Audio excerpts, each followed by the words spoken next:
Hey guys, welcome back to another kit video. It's that time of year, it's getting a bit dark. CQB is definitely a big thing at the moment, you know, winter nights, cold, wet, all that kind of jazz that as airsofters we profess to love, but kind of inside you don't.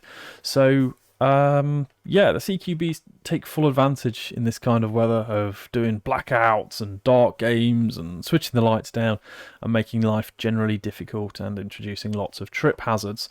So it's not something I've ever really done before. I've never really wanted to run a torch. I've always been less is more and thought, sod it, I've got the tracer, I'll just go around and shoot. I kind of felt I wanted to try one though, so I got this in. This is the Sotac TLR1 clone. So it is a clone TLR1. It is absolutely not real. I know it's not real because it only cost me about £36. So not the worst price in the world for that. Quite a nice little hardy case. And I'm going to open that up. And what I will just state is that the Duracells are not included. I bought these separately and have put them in the box and completely forgotten they were in there. So then we have the torch itself. So there we go. It's got some stickers, some markings on it. It feels like a £35 clone would do. If you're into airsoft, you play with airsoft guns, you obviously know that there are varying levels of quality. This is not high quality, although it's not the cheapest low Povo spec quality. You can see in there it's an LED, you can just see the back of it, and I am told this is pretty bright. So the box actually reckons this is 800 lumens and it will run for 1.5 hours. First issue I have with that is, does it mean 1.5 hours or does it mean 1 hour 50? Because an hour, decimalising an hour is just an abomination. So here it is. The body of the torch is predominantly metal. This front is metal. That is very cheap plastic on the front, so that will get shot out quite quickly. I'm of two minds to just stick a piece of Lexan over it, or it is only a £30 torch, which I'm rarely going to use, just run it without. This is got a caution sticker on here, hot surfaces, so that's probably going to get a little bit warm, but again, it's not like the torch is going to be running constantly, it's just going to be on, off, on, off, on, off.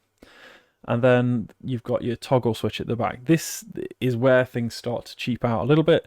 It is plastic, and as you can see there, it's not the most free moving of parts. It doesn't click too much. No, there's not a lot of clickiness going on there. And then we've just got the gateway here. You just lift that up, and then that allows us to loosen, and there we go. We can pull on there and we can pop it out there, and there we go. The batteries go in.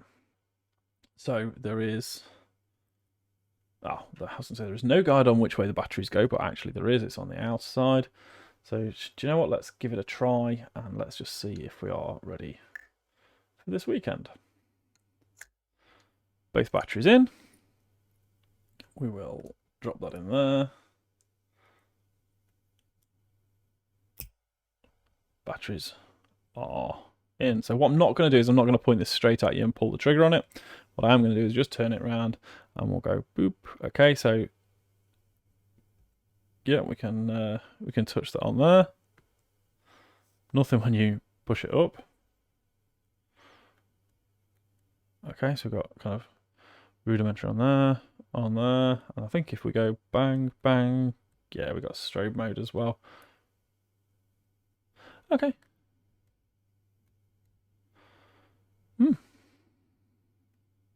I mean, looking at this in my cave, it is quite bright. Do you know what? Warning, I am going to turn it at you. Warning, I am about to pull it.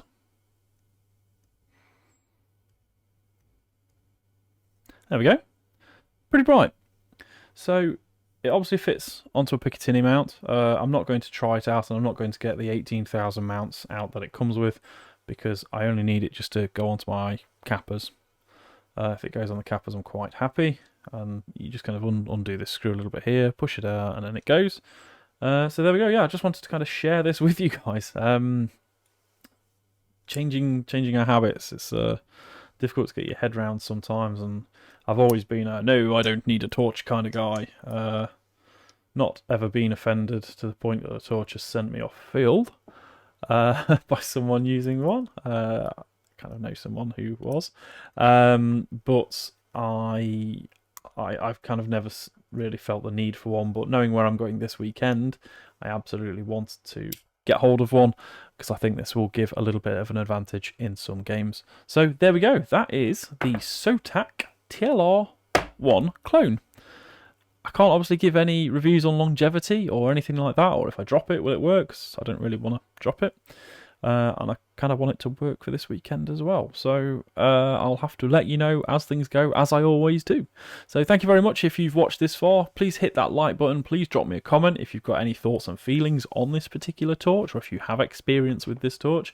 And as always, please do join me on my YouTubing journey by hitting that subscribe button. I will put a link down in the comment section below of where I bought my torch from, as well as from some other chosen retailers. Thank you very much, and I will catch you in the next one.